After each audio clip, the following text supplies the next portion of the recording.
ಅಮ್ಮ, ನಾನು ಫ್ರೆಂಡ್ಸ್ ಜೋಡಿ ಪಾರ್ಟಿಗೆ ಹೊಂಟೀನಿ. ನೀ ರಾತ್ರಿ ಲೇಟ್ ಆಗಿ ಬರ್ತೀನಿ. ಏನ್ ಟೆನ್ಷನ್ ಮಾಡ್ಕೋಬೇಡ ಏನು. ಅಮ್ಮ ನಾನು ಫ್ರೆಂಡ್ಸ್ ಜೋಡಿ ಪಾರ್ಟಿಗೆ ಹೋಗ್ತೀನಮ್ಮ. ಅಮ್ಮಾಕಿ ಹೇಳ ರಾತ್ರಿ ಎಲ್ಲಿ ಹೋಗ್ಬೇಡ ಅಂತ ಹೇಳಿ. ಅಲ್ಲ ಜನ ಚಲೋ ಇಲ್ಲ ಹೊರಗಡೆ. ರಾತ್ರಿ ಹೊತ್ತು ಅಡ್ಡಾಡುದು ಏನದು, ರಾತ್ರಿ ಅಡ್ಡಾಡುದು ಶೇಪ್ ಅಲ್ಲ ಅಂತೇಳಿ ನಾನು ಈಕಿಗೆ ಬೆಳಗ್ಗೆನೆ ಎಲ್ಲ ಎಕ್ಸ್ಪ್ಲೇನ್ ಮಾಡೀನಿ. ಆದ್ರೂ ಮತ್ತೆ ಹೋಗ್ತೀನಿ ಅಂತ ನೋಡಿಕಿ. ಹೇಳಕ್ಕಿಗೆ ಒಂದಿಟ್ಟು ಅವ್ವ ಮಗ ನೀ ಹೇಳು ಕರೈತಿಂದ್ರಪ್ಪ.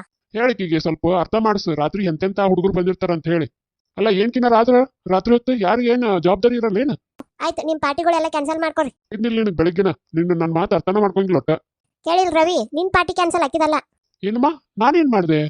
ನೀನೇ ಹೇಳಿದಲ್ಪ ಎಂತೆಂತ ಹುಡುಗರು ಬರ್ತಾರೋ ಏನೋ ಅಂತ ಹೇಳಿ. ಅನ್ಸೇಫ್ ಅಂತ ಏನೋ ಹೇಳಿದಲ್ಲ. ಯಾರಿಗೆ ಅನ್ಸೇಫ್ ಅನ್ಸುತ್ತಲ್ಲ ಅವರೆಲ್ಲ ಮನೆಗೆ ಇದ್ದು ಚಲೋ ಅದಲ್ಲ. ಅಲ್ಲ ನೀನೇ ಹೇಳಿದಲ್ಲ ಎಂತೆಂತ ಹುಡುಗರು ಬರ್ತಾರೋ ಏನೋ ಅಂತ ಹೇಳಿ. ಅಂತ ಎಂತೆಂತ ಹುಡುಗರು ಒಳಗೂ ನೀನು ಒಬ್ಬ ಆದಿಲ್ಲ. ನೀನು ರಾತ್ರಿ ಬಾರಿಗೆ ಹೋಗಿ ಅಲ್ಲಿ ಕುಡಿದು ಹೊರಗೆ ಹುಡುಗಿಯಾರು ಬಂದಿರ್ತಾರ ಅವ್ರಿಗೆ ಚುಡಾಯಿಸ್ತಿ. ಅವರು ಸಣ್ಣ ಸಣ್ಣ ಅರ್ಬಿ ಹಾಕೊಂಡಿರ್ತಾರಂತೆ, ನೀನು ಅವ್ರಿಗೆ ಚುಡಾಯಿಸ್ತಿ. ಹೌದಲ್ಲ?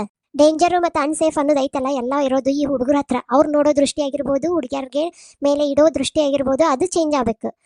ನಿಮ್ಮಂತ ಗಂಡ್ಮಕ್ಳು ಸ್ವಲ್ಪ ಸುಧಾರಿಸಿದ್ರನ ಹೆಣ್ಮಕ್ಳು ಎಲ್ಲಿ ಬೇಕಾದಲ್ಲಿ ಎಷ್ಟೊತ್ತಿಗೆ ಬೇಕಾದಲ್ಲಿ ಅಡ್ಡಾಡ್ಬೋದು. ನಿಮ್ಮ ತಂಗಿ ಆಗಿರ್ಬೋದು ಇಲ್ಲ ಬೇರೆಯವ್ರ ತಂಗಿಗಳಾಗಿರ್ಬೋದು, ಅವರು ಸೇಫ್ ಆಗೇ ಇರ್ತಾರ. ಸೊ ಅರ್ಥ ಆತಲ್ಲ ನನ್ನ ಮಾತು. ಯಾವತ್ತೂ ಹೆಣ್ಮಕ್ಳನ್ನ ಕೀಳಾಗಿ ಕಾಣಬೇಡ, ಕೀಳಾಗಿ ನೋಡಬೇಡ. ಹೆಣ್ಮಕ್ಳನ್ನ ಪ್ರೊಟೆಕ್ಟ್ ಮಾಡೋದು ಕಲೀರಿ ಎಲ್ಲರೂ.